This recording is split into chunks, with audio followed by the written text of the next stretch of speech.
Jake Morrison stood at the observation deck of the United Earth Defense Station and watched the massive shadow fall across New York City. The alien ship was 3 times bigger than Manhattan, and its dark hull blocked out the sun completely. People in the streets below were pointing up at the sky and taking pictures with their phones, like this was some kind of parade instead of the most dangerous moment in human history. The ship had appeared without warning just 2 hours ago. One moment, the sky was clear blue, and the next moment, this enormous metal beast was hovering above Earth like it owned the place. Military bases around the world were scrambling their fighters, but Jake knew their missiles and bullets would be useless against something that big. Lisa Carter rushed into the observation deck, still wearing her formal presidential suit from the emergency UN meeting. Her face was pale, and her hands were shaking slightly, but her voice was steady when she spoke to Jake. The alien emperor wants to address the UN assembly in 20 minutes. Our tech guys say he's sending some kind of holographic signal that can project directly into the building. We don't know how he got our communication frequencies or how he learned English so fast. Jake nodded grimly. He had been expecting this moment for years, ever since the deep space monitoring stations started picking up strange signals from distant star systems. The signals were too organized to be natural phenomena and too advanced to be from any human technology. Someone else was out there, and now they had found Earth. What do we know about them? Jake asked while keeping his eyes on the alien ship. Not much. Our best scientists are analyzing the ship's hull composition, but it's made from materials we've never seen before. The propulsion system doesn't match any known physics, and there's no visible weapons, but that doesn't mean they're not armed. 20 minutes later, Jake and Lisa were standing in the UN Assembly Hall, along with representatives from every nation on Earth. The room was packed with world leaders, generals, scientists, and journalists who had been rushed to the building as soon as the alien ship appeared. Everyone was talking at once in dozens of different languages, but they all fell silent when the air in the center of the room began to shimmer. A holographic projection materialized, showing a creature that looked like a cross between a giant insect and a machine. The alien emperor stood 9 feet tall with 4 arms that ended in sharp claws. His head was triangular with multiple eyes arranged in a pattern that hurt to look at directly. When he spoke, his voice was translated by some kind of advanced computer system that made his words sound cold and emotionless. Primitive species of Sol 3, your planet has been selected for integration into the Galactic Empire.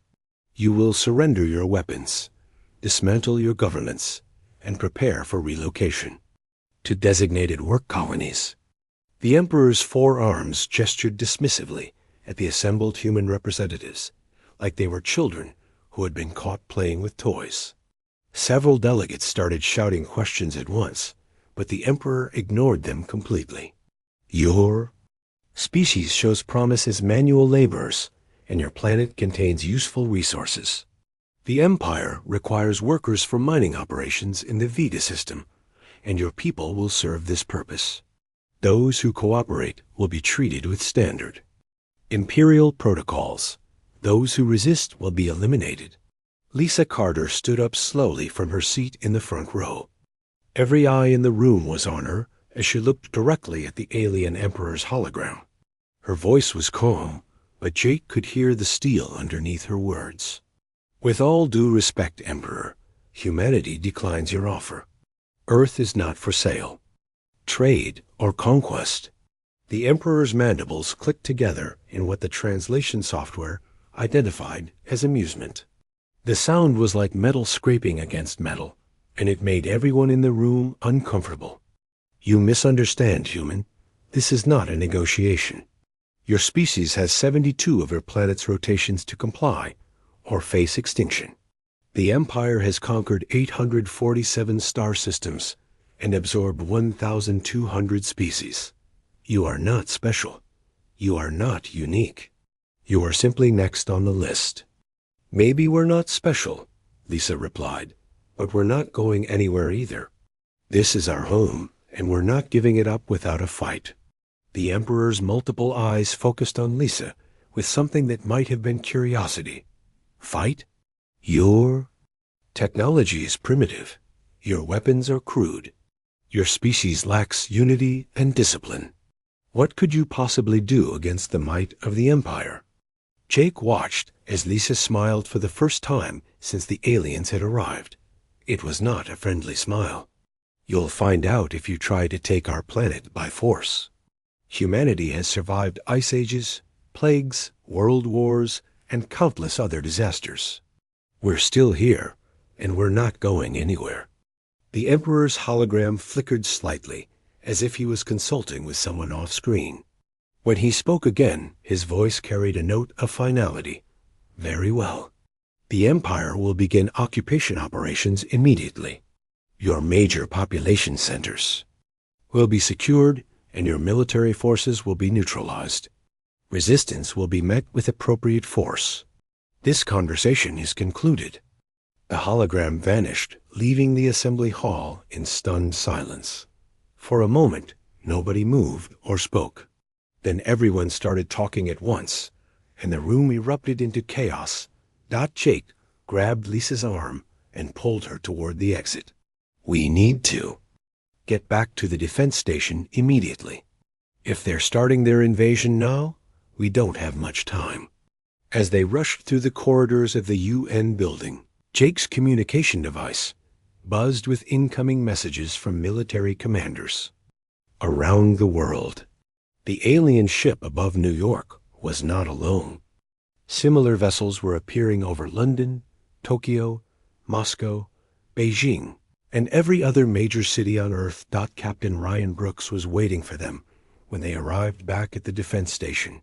His face was grim, and he was holding a tablet showing satellite feeds from around the globe. Sir, our scouts report Imperial battle groups positioning around all major population centers. They've got 12 massive ships in total, plus hundreds of smaller vessels. They're not bluffing about having the firepower to wipe us out. Jake studied the tactical display showing the alien fleet positions. The ships were arranged in a perfect pattern that would allow them to hit every major city simultaneously.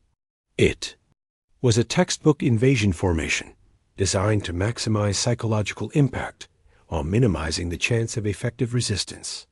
They're positioning for a demonstration, Jake realized. They want to show us how helpless we are before they demand surrender again. Lisa looked at the display and then at Jake. What are our options? Jake's jaw tightened as he made the decision. That would change everything. We activate Protocol Defiant. It's time to show these aliens what humanity is capable of when we're backed into a corner. Ryan looked surprised. Sir, Protocol Defiant is still experimental. We don't know if it will work against alien technology.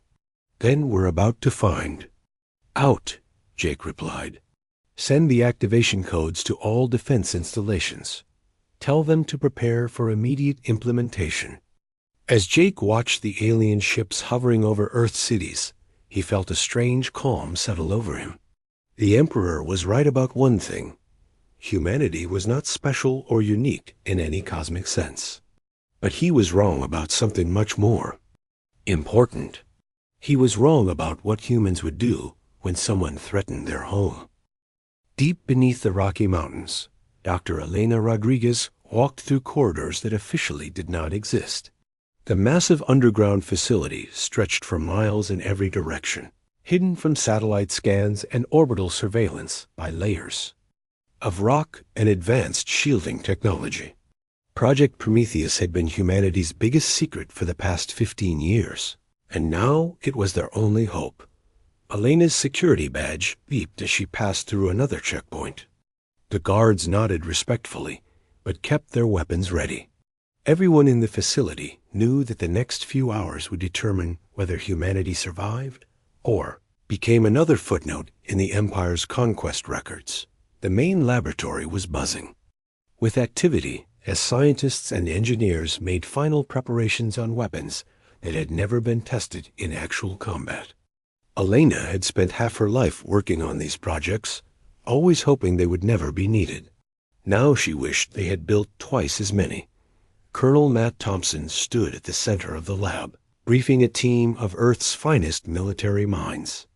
His voice was steady, despite the magnitude of what they were about to attempt. The Empire believes we're a primitive species, with crude chemical propulsion and basic kinetic weapons. They've studied our public technology and think they understand our capabilities. They have no idea what we've been working on down here. Thompson activated a holographic display showing technical specifications for weapons that seemed like science. Fiction. While they were analyzing our radio broadcasts and mapping our cities, we were developing quantum displacement cannons, neural disruption fields, and something we call gravity well bombs. Lieutenant Commander Amy Parker stepped forward to explain the tactical situation. Our orbital monitoring stations detected their scout ships 3 years ago. We've been tracking their movements and studying their technology through long-range sensors. They're advanced, but not invincible. Elena watched the military officers discuss deployment strategies for weapons she had helped design. The quantum displacement cannons could punch holes through any known material by shifting matter into different dimensional phases. The neural disruption fields would scramble the electrical patterns in alien brain tissue. The gravity well bombs could create localized gravitational anomalies that would tear apart anything caught in their effect radius. The key advantage we have, Elena explained to the group, is that they don't know these weapons exist. Their intelligence gathering focused on our conventional military, while we kept all advanced research completely compartmentalized. They think they're fighting World War III technology when we're about to hit them with something closer to Star Wars. Meanwhile, in the cities above, the Empire's occupation forces were discovering that humans did not surrender as easily as other species.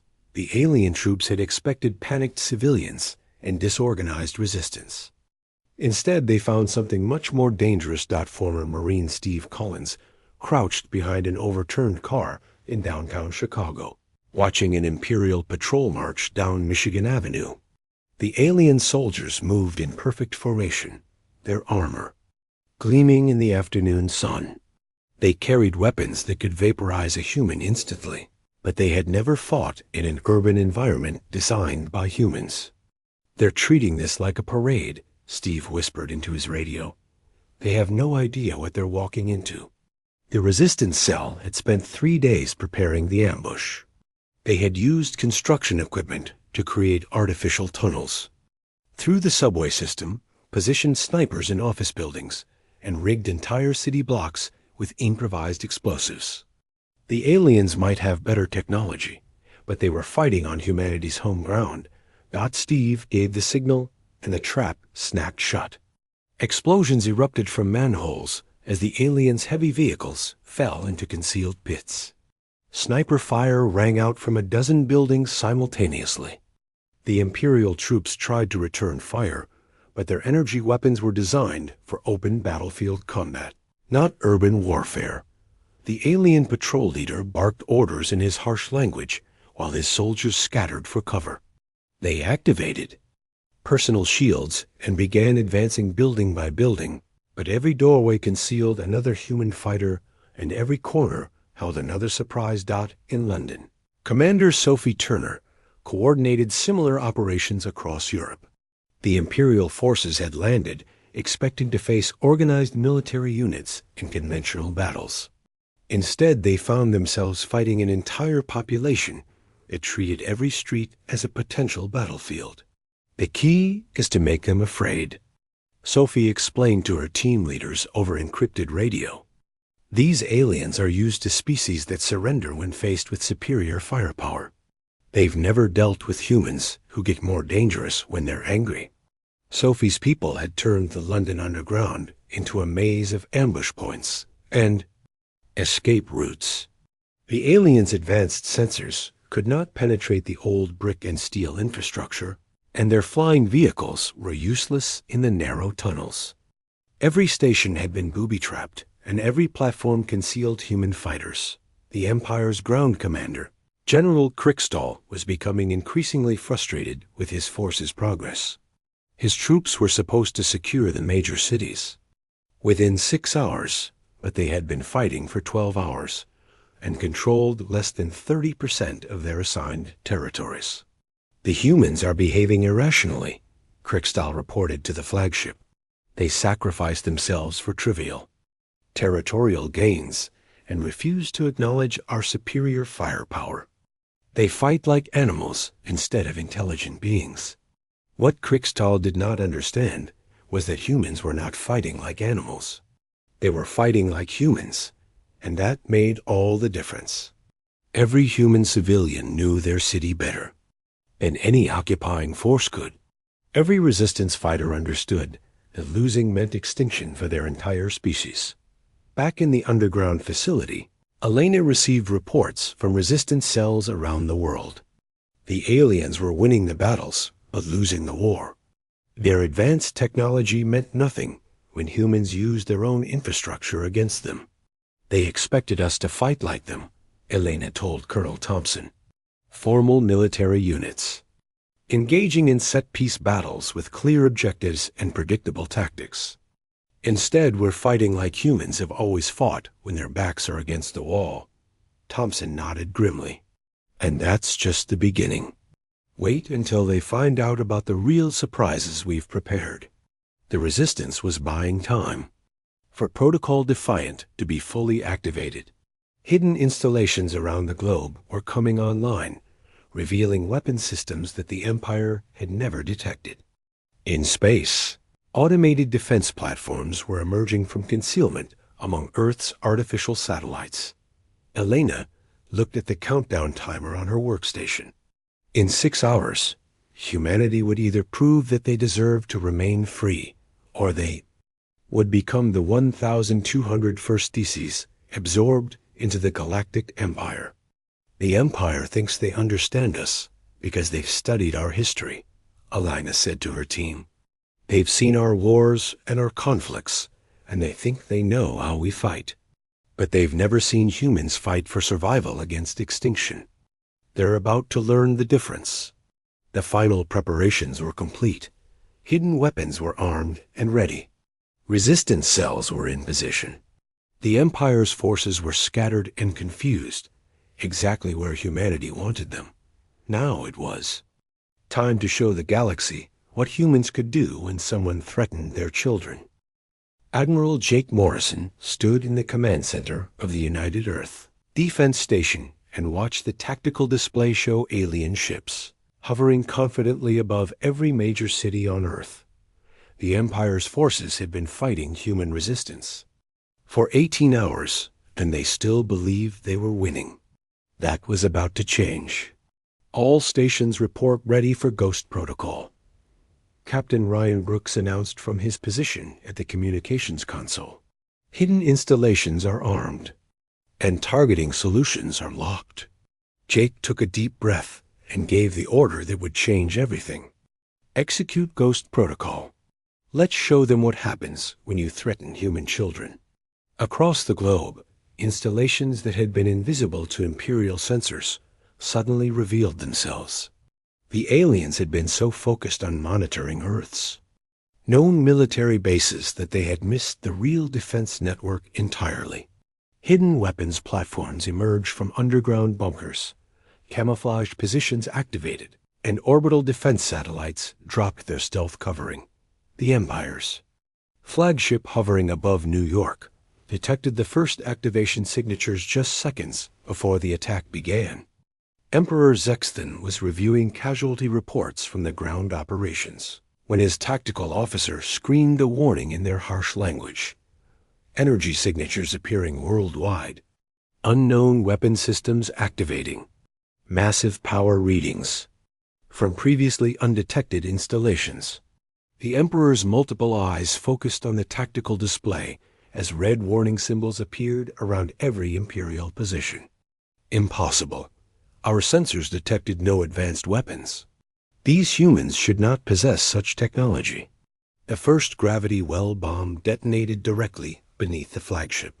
The massive alien vessel, designed to project power through sheer size, suddenly found itself caught in an artificial gravitational anomaly that began tearing it apart from within. The ship's hull, made from materials stronger than any human alloy, started to buckle and twist as competing gravitational forces pulled it in different directions. Captain Danny Hayes was already in the cockpit of his stealth fighter when the gravity well bomb went off. The explosion lit up the sky above New York like a second sun, and Danny felt the shockwave hit his aircraft even at 20,000 feet altitude. "Phantom leader to all units," Danny broadcast over the encrypted communication channel. "These aliens picked the wrong species to mess with. Humanity doesn't yield. We adapt, we overcome, and we make our enemies regret ever hearing our name." Danny's fighter was invisible to Imperial sensors due to advanced stealth technology that the Empire had never encountered. His plasma cannons were charged and ready, loaded with experimental ammunition that could punch through alien armor like paper. He had been waiting his entire career for this moment. The stealth fighter squadron attacked the Imperial vessels with precision that surprised even their own commanders. The aliens' point defense systems were designed to target large, visible threats, not small aircraft that appeared and disappeared on their sensors like ghosts. Danny's plasma cannons tore through the side of an Imperial cruiser, causing secondary explosions that lit up the entire vessel. "Target destroyed," Danny reported calmly, moving to engage next vessel. On the ground, the resistance cells received the signal they had been waiting for. Steve Collins emerged from the Chicago subway system with his entire team, armed with weapons that had been hidden in the tunnels for months. The Imperial patrol that had been hunting them was about to become the hunted. "The playing field just got leveled," Steve announced to his fighters. "Time to show these aliens what happens when they mess with Chicago." The neural disruption fields activated simultaneously around the world. The Empire's ground troops, who had been advancing methodically through human cities, suddenly found themselves disoriented and confused. Their advanced armor protected them from human bullets, but could not shield their brains from the disruption fields. Imperial soldiers began stumbling and falling as the electrical patterns in their nervous systems scrambled. Some dropped their weapons and stood motionless like statues. Others began firing randomly in all directions, hitting their own forces as often as human targets. Commander Sophie Turner watched from her position in London as an entire Imperial battalion collapsed in Trafalgar Square. Neural disruption fields are working perfectly. Enemy ground forces are neutralized across the European theater. The quantum displacement cannons fired next, their invisible beams reaching across impossible distances to strike Imperial ships in orbit. The aliens watched in horror as sections of their vessels simply disappeared, leaving behind perfectly spherical holes that exposed interior compartments to the vacuum of space. What kind of weapon can do this? General Kriegstall demanded from his command ship. Matter cannot simply cease to exist. His science officer examined the sensor readings with growing alarm. The humans are using dimensional displacement technology. They are moving portions of our ships into parallel dimensional space. This level of physics manipulation should be impossible for a species that has not achieved faster than light travel. The Empire's supposedly advanced troops found themselves outmatched by humans who treated warfare as a problem to be solved rather than a ritual to be performed. Every human tactic was unpredictable, and every human weapon was designed to exploit weaknesses that the aliens did not know they had. Emperor Zexthan's flagship was breaking apart as the gravity well bomb continued its work. A massive vessel that had intimidated countless species was now a twisted wreck of metal falling toward Earth's surface. The Emperor himself was trapped in the command center, Watching his conquest fleet being destroyed by creatures he had dismissed as primitive. "Retreat to minimum safe distance," the Emperor ordered. "Regroup at the edge of this system. We will reassess their capabilities before attempting another assault." But the Imperial fleet discovered that retreating was not as simple as they had expected. The space around Earth was filled with invisible mines that had been deployed months earlier. As the alien ships attempted to flee, they triggered explosive devices that sent cascades of debris through their formation. Kelly Murphy sat in the basement of her destroyed school building, her laptop connected to a jury-rigged communication array. The former teacher had become one of humanity's most effective cyber warfare specialists, and she was about to deliver the final blow to the Imperial fleet. "Initiating virus upload to Imperial command systems," Kelly announced to her team. "Their communications network is about to become our communications network." The virus spread through the Imperial fleet like wildfire, taking control of their navigation systems and weapon targeting computers. Ships that had been trying to escape Earth's gravity suddenly found themselves flying toward the planet, instead of away from it. Others began firing on their own vessels as their computer systems identified friendly ships as hostile targets. Former NASA engineer Carl Johnson watched the chaos from his position in the Orbital Defense Station. His knowledge of orbital mechanics had been crucial in predicting alien fleet movements, and now he was coordinating the final phase of humanity's counterattack. "Their formation is collapsing," Carl reported to Admiral Morrison. "They're trying to retreat, but they're flying into their own minefields. Estimated time until complete fleet dispersal is 47 minutes. Jake Morrison felt a grim satisfaction as he watched the tactical display. The Empire's invasion fleet was being torn apart by weapons they had never imagined and tactics they could not comprehend. The aliens had expected to face a primitive species with crude technology. Instead, they had encountered human ingenuity driven by the desperate need to survive. "Send a message to all remaining Imperial vessels," Jake ordered. "Tell them they have one chance to surrender and leave our system peacefully. If they choose to continue fighting, we will demonstrate additional capabilities that will make their current losses seem minor." The message was broadcast on all frequencies as the last Imperial ships struggled to escape Earth's defensive network.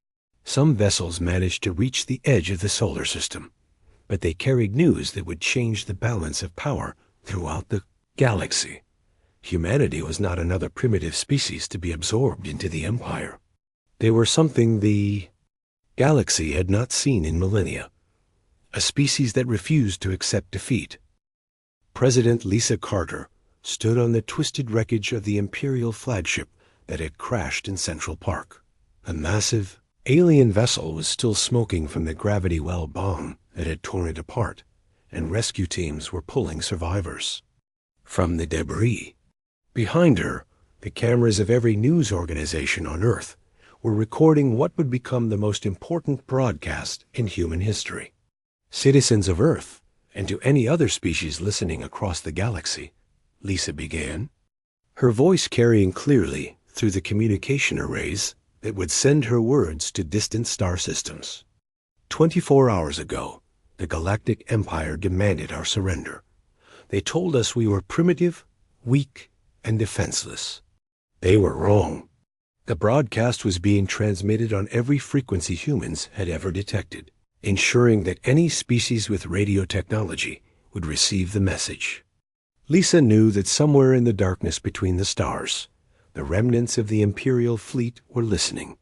She wanted them to understand exactly what had happened to their supposedly invincible armada. The Empire made a fundamental error in judgment. They assumed that because we had not left our solar system, we were technologically inferior. They confused our youth as a spacefaring species with weakness. They saw our diversity as division, our emotions as flaws, and our stubborn independence as primitive tribalism. Commander Jack Pierce stood at his position in the orbital defense station, watching the sensor displays that showed the continuing destruction of Imperial vessels. The aliens were still trying to retreat, but the minefield around Earth was claiming. More ships every hour. Several alien vessels had surrendered and were being escorted to holding positions by human fighters. They studied our public communications and thought they understood us, Jack added to the broadcast. They expected us to fight like them, with formal military units engaging in predictable battles. Instead, we fought like humans.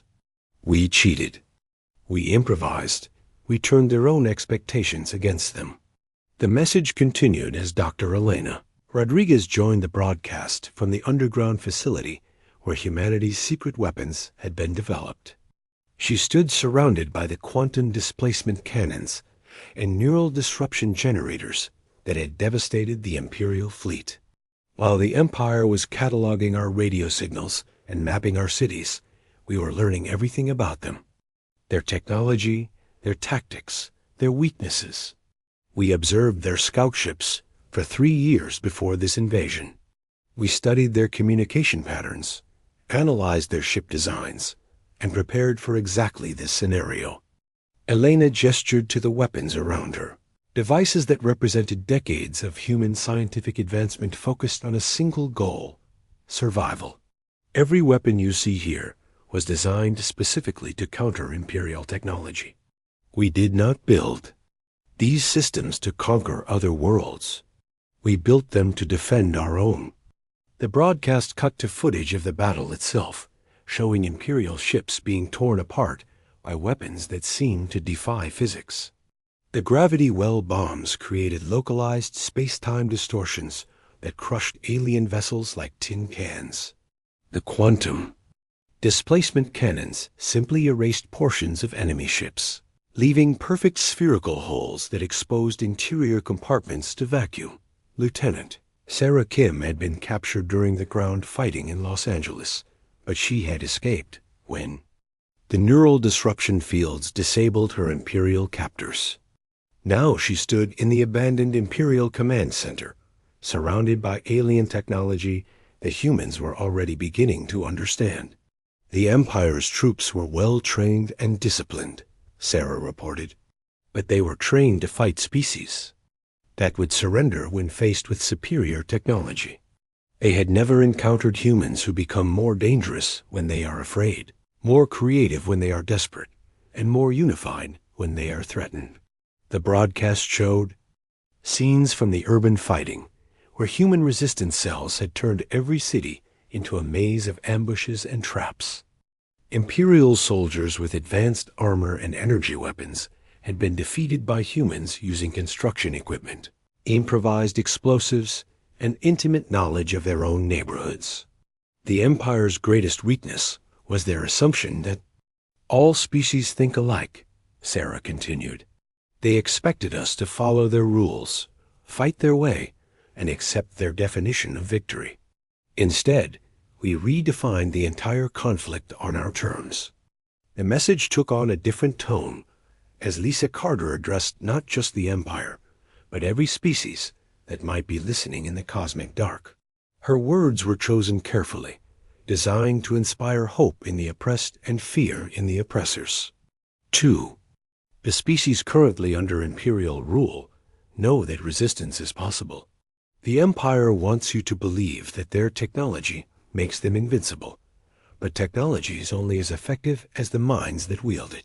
They have superior ships and weapons, but they lack the one thing that makes any species truly dangerous: the absolute refusal to accept defeat.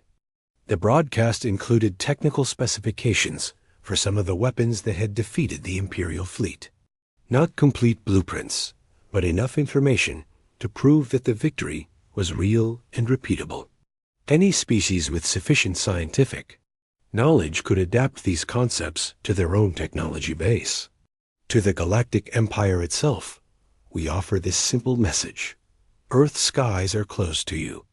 Any attempt to return will be met with the full force of a species that has spent its entire evolutionary history learning to survive against impossible odds. We did not seek this conflict, but we will finish it. The final part of the broadcast was delivered by Admiral Jake Morrison from the Defense Station's main command center. Around him, technicians were monitoring the retreating Imperial fleet and coordinating with resistance cells that were still fighting scattered alien forces on the ground. The Empire has ruled the galaxy for thousands of years through fear and the assumption that resistance is futile, Jake said. Today, humanity has proven that assumption wrong. We are not asking for your permission to exist. We are not negotiating for the right to remain free. We are simply informing you that any species that threatens Earth or its people will face the consequences. The broadcast ended with footage of the damaged Imperial flagship being dissected by human engineers. Already, teams of scientists were reverse engineering alien technology, improving upon designs that had taken the Empire centuries to develop. Within weeks, humanity would have faster-than-light travel. Within months, they would have weapons that made their current arsenal look primitive. But the most important message was not in the technical specifications or the tactical analysis. It was in the simple fact that the broadcast existed at all. The Empire had never before encountered a species that could not only resist their conquest, but could do so while simultaneously announcing their victory to the entire galaxy dot as the transmission ended. Communication arrays across known space began receiving responses. Some were from Imperial colonies expressing disbelief that their masters had been defeated. Others were from species that had been conquered centuries ago and were now considering the possibility of freedom. The galaxy was about to change in ways that neither the Empire nor humanity could fully predict. The age of unquestioned Imperial dominance was ending, and something new was beginning to take its place. Emperor Zexton, floating in an escape pod somewhere in the outer solar system, listened to the human broadcast with a mixture of rage and something he had never felt before: fear. His empire had conquered 847 star systems, but they had never faced anything like humanity. The survivors of his fleet were scattered across space, carrying news that would shake the foundations of Imperial rule. For the first time in millennia, the Empire had not just lost a battle, but had been publicly humiliated by a species they had dismissed as primitive. The humans had not just defended themselves. They had sent a message to every oppressed species in the galaxy: the Empire could be defeated. 6 months after the failed invasion, Ambassador Rachel Stone walked through the corridors of the Galactic Council Station, a massive space structure that had been neutral territory for over 1,000 years. The other species representatives watched her with expressions that ranged from curiosity to terror. None of them had ever seen a human before, but they had all heard the stories. The council chamber was enormous, designed to accommodate representatives from hundreds of different species. Rachel took her place at the podium that had been hastily constructed to human specifications. Behind her, a holographic display showed the current state of the galaxy, with red zones indicating areas of Imperial control and green zones showing systems that had declared independence. "Honored representatives," Rachel began, her voice carrying clearly through the chamber's translation systems. "I stand before you not as a conqueror or a supplicant, but as a representative of humanity's first contact with the galactic community. The question before this council is not whether humanity will join your existing order. The question is whether you are ready to join ours." The reaction was immediate and varied. Representatives from species that had been conquered by the Empire leaned forward with interest. Those from worlds that had submitted voluntarily shifted uncomfortably in their seats. The few remaining Imperial delegates glared at Rachel with unconcealed hatred. Counselor Vex Tari of the Hegemony raised one of her forearms to request permission to speak. Her species had been among the first to submit to Imperial rule, and they had prospered under the Empire's protection for centuries. Ambassador Stone, Your species' victory over a single Imperial fleet does not qualify you to restructure galactic civilization. The Empire has maintained order for millennia. What? You call oppression, we call stability. Rachel smiled politely. Counselor Vextari, I understand your perspective. Your species has been safe under Imperial rule, and change is frightening. But safety purchased with the freedom of others is not true security. It is merely delayed consequences. The holographic display changed to show tactical footage from the Battle of Earth. Imperial ships being torn apart by human weapons, alien troops collapsing under neural disruption fields, and the massive flagship falling from the sky in flames. The images were deliberately chosen to demonstrate that the Empire's technological superiority was not as absolute as everyone believed. The Empire has convinced you that resistance is futile, Rachel continued. They have made you believe that. Their technology makes them invincible. 6 months ago, we proved that belief wrong. Today, I'm here to explain how we did it and what it means for the future. General Harrison Ford appeared on the chamber's main screen, broadcasting from Earth's orbital defense station. The military installation had been expanded significantly since the invasion, and now bristled with weapons that made the original human arsenal look primitive. The Empire's weakness was not in their technology, Harrison explained. It was in their assumptions. They assumed that all species would fight the same way, think the same way, and surrender when faced with superior force. They never considered that different species might have different approaches to survival. The display showed human resistance fighters using urban environments against Imperial troops, construction equipment becoming weapons, subway tunnels becoming fortress networks, and civilian populations becoming intelligence assets. The aliens' advanced sensors and energy weapons were useless against tactics they had never encountered. We studied the Empire's previous conquests, Harrison continued. Every species they defeated followed the same pattern: formal military resistance, conventional tactics, and surrender when their official forces were destroyed. Humans don't work that way.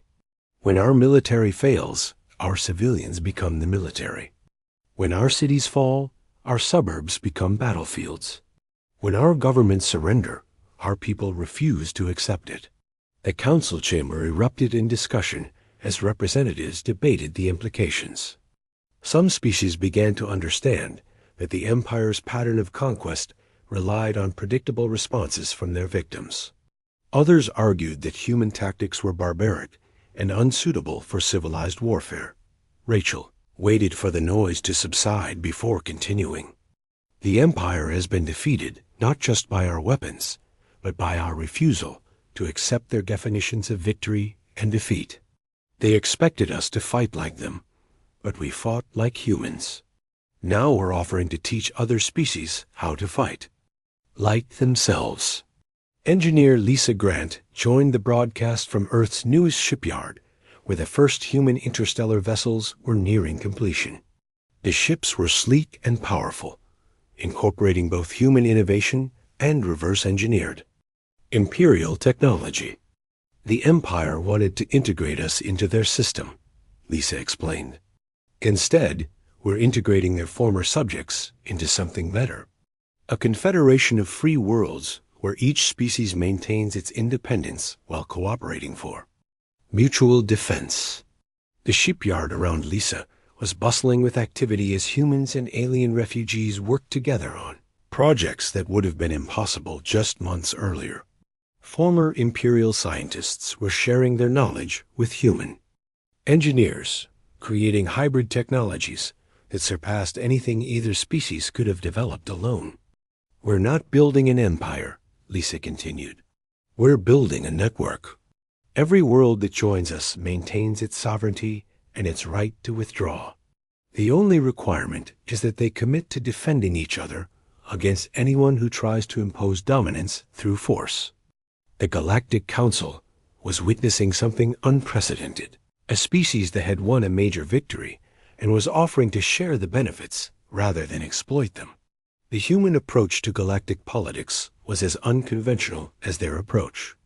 To warfare. Captain Pete Williams appeared on screen from the bridge of the newly commissioned Earthship Defiance. The vessel was humanity's first interstellar warship, designed specifically for liberating imperial colonies and defending free worlds. "Our mission is not conquest," Pete announced. "We're not trying to build a human empire or impose human values on other species. We're simply demonstrating that the Empire's rule is not inevitable, their technology is not invincible, and their version of order is not the only option." The display showed star maps indicating the current state of the galaxy. 12 imperial colonies had declared independence in the past month, inspired by humanity's example. 3 more had requested human assistance in organizing their defenses. The Empire's response had been swift and brutal, but they were discovering that their tactics were less effective against species that had learned from the human example. "The Empire is facing rebellion across multiple sectors," Pete continued.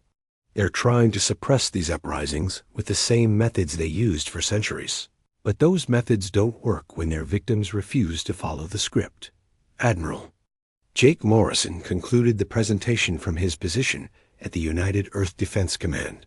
The facility had become the coordination center for what was rapidly becoming a galactic resistance movement. "We didn't seek this role," Jake said. "We never wanted to be galactic liberators or revolutionary leaders. We just wanted to be left alone to develop our own civilization in our own way. The Empire made that impossible when they threatened our world and our people." The Admiral gestured to a tactical display showing the current positions of both human and Imperial fleets. "But since we've been forced into this conflict, we intend to finish it properly. The Empire has had thousands of years to prove that their system works. The result is a galaxy where most species live in fear, and the few who prosper do so at the expense of everyone else." The final part of the presentation was delivered by Rachel herself, addressing the Council directly. "The age of the Empire is ending whether you join us or not. The question each of you must answer is whether you want to help build what comes next, or whether you want to be dragged into the future by species that are willing to take risks for freedom." The council chamber fell silent as representatives considered the implications. The Empire had seemed eternal and unchangeable, but in 6 months humanity had demonstrated that even the most powerful institution could be challenged successfully. "We offer you a choice," Rachel concluded. "Continue accepting the Empire's definition of order, or help us create something better. The galaxy is about to change in ways none of us can predict. The only certainty is that the old ways are ending." As the session ended, communication requests flooded in from species across the galaxy. Some were asking for protection from Imperial retaliation. Others were requesting technical assistance in developing their own defensive capabilities. A few were offering to share resources and knowledge in exchange for inclusion in humanity's growing confederation. The Empire's response was predictable: increased military patrols, harsher crackdowns on dissent, and demands that the Council condemn human interference in galactic affairs. But their actions only validated everything the humans had said about Imperial rule. Rachel Stone returned to her quarters aboard the Council station and looked out at the stars. Somewhere in that darkness, the Empire was mobilizing for a war that would determine the future of galactic civilization. Humanity had started something that could not be stopped, and the consequences would ripple across